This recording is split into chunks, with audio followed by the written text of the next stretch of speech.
లేదు అంటాడు. అట్లా నన్ను రానియలేదు అని చెప్పి అతను కోర్టుకేసాడు. ఆ విషయంలో క్లారిటీ ఇవ్వడంలో ఫెయిల్ అయ్యారు. మేబీ అతను తప్పు చేసి ఉంటాడు.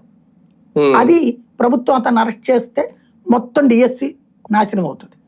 అందుకని అతనొక్కడి తప్పు కారణంగా అతనొక్కడు తన వ్యక్తిగత స్వార్థం కోసం చేసుకున్న పని కారణంగా టోటల్ ఇన్ని లక్షల మందిది వ్యవస్థ నాశనం అవుతుంది అన్న ఉద్దేశంతో ఆగుండొచ్చు ప్రభుత్వం. ఆ ఆస్పెక్ట్ లో చూస్తే మంచిదే.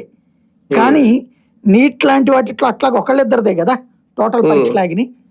కానీ ప్రభుత్వం అక్కడ ఆ పని చేసింది, కానీ తిట్టించుకుంది.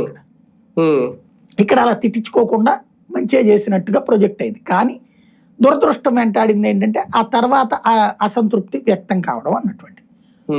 రెండవ పాయింట్ ఏంటంటే ఏది ఈ ర్యాంకింగ్స్ సంబంధించి వీళ్ళు అడిగిన దాంట్లో స్పోర్ట్స్ దాంట్లో మాత్రం వీళ్ళు చెప్తున్న దాంట్లో తేడా ఉంది.